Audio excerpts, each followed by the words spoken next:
Research is going on the neuroscience of human emotions. Emotion, your emotional reaction, let's say you're bored or you're interested or excited, really mediates all memory. What you remember from an event such as today or this evening depends on your emotions that occurred during the session.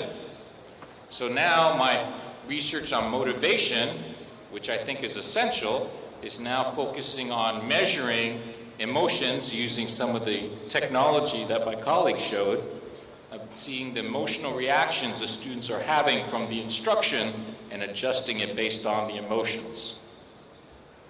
I think the question can be, if any of you also want to answer. No? Yeah? Good? Ok. Temos mais perguntas? Temos aí.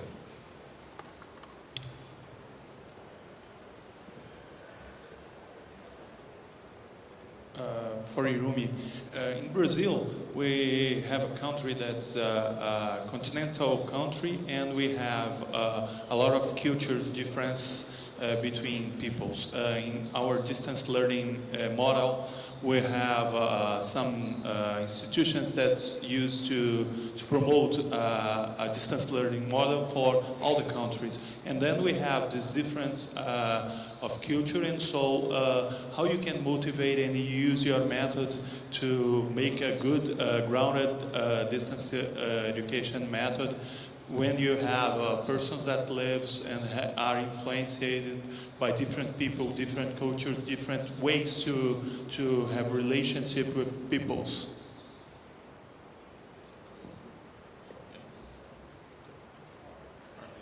Yeah, I think all of us can answer that. I'm concerned with, well, let me start by saying that I think things like MOOCs and inclusion is very important. We need to educate the majority of people, if at all possible, everyone, to be successful in the 21st century. The challenge is how do we meet individual needs, interests, and differences within that kind of inclusion model. And that's where my main concern is I don't understand, or I can't figure out personally, maybe some colleagues that are much smarter than me can figure out how we could provide the level of analysis, understanding of the learner, and the feedback. And I think that's the key, is the feedback and assessment when you have 1,000 students in one class. I have some ideas for that, but I think you're correct. In a 21st century with different cultures, different understandings of individuals and how they learn, it's very difficult to do so with that many students or an inclusion model. That's the big challenge for 21st century learning. Na verdade, a gente está encerrando, mas eu gostaria de fazer uma pergunta para uma rápida resposta dos três aqui para a gente fechar. Uma questão genérica. Nós vimos muitos modelos aqui, né, nas três apresentações, até para a gente ficar um pouquinho tonto com tantos modelos, né, de trabalho. Como que um pobre mortal que esteja trabalhando com educação à distância, vocês sugerem que ele deva agir? Quer dizer, ele deve escolher um modelo e trabalhar com aquele modelo, ele deve trabalhar com vários modelos, fazer uma mescla de diferentes modelos, ou ele deve desenvolver seu próprio modelo com uma coisa. Então, eu queria que a gente encerrasse com um comentário de cada um de vocês, por favor.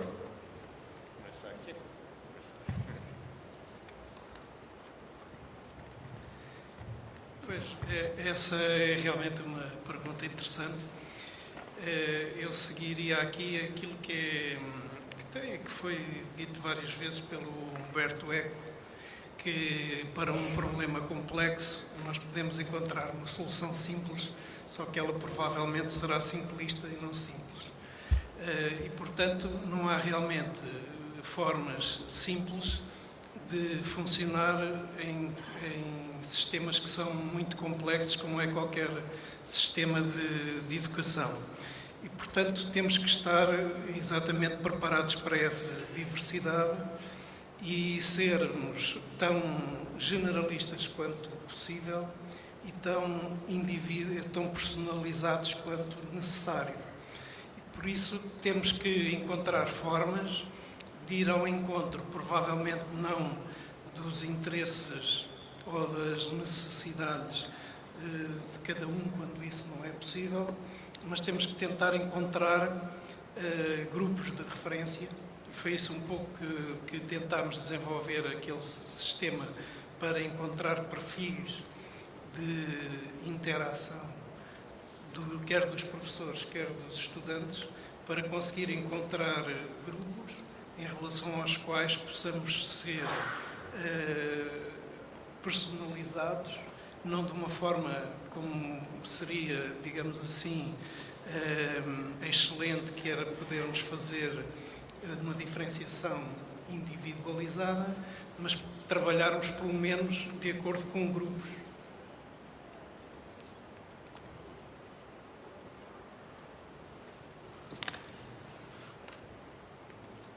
I'd like to make a comment first about the last question in the audience, which I thought was quite an excellent question.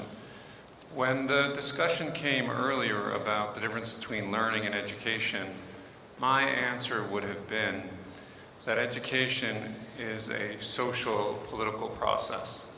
And in those situations where there's distinctions between culture or experience or expectation, to me, to the degree possible, it's part of the educational process to fold that in. One of the problems that often happens in higher education and tertiary education is we focus on the domain in great detail and forget the larger social political context of, for instance, having to work in groups even though you're studying math, or having to solve problems in a group even though you're in a science class.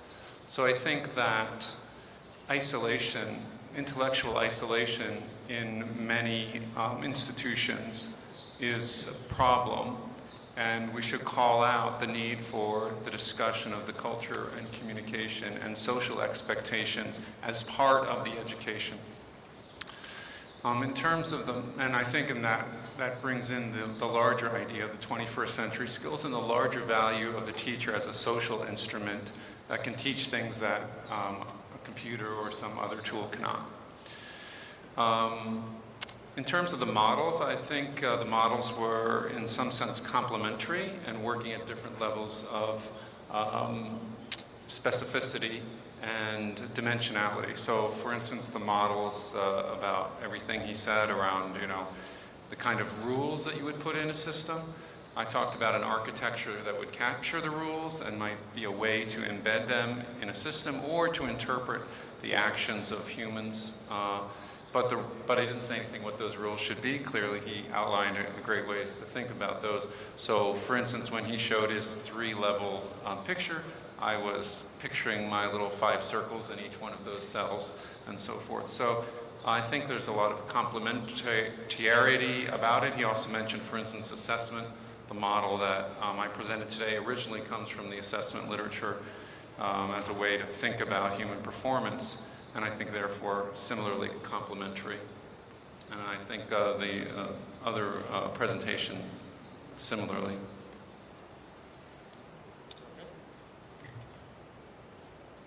Mestre de cerimônias, devolvo a palavra ao senhor, então. Muito obrigado, professor João Augusto Matar, presidente dessa plenária. Agradecimento que nós estendemos também aos participantes, os professores Behrens, José Alves, Diniz e Atsusi Hirumi. A todos, muito obrigado da organização do Congresso. Nós estamos encerrando as atividades de hoje.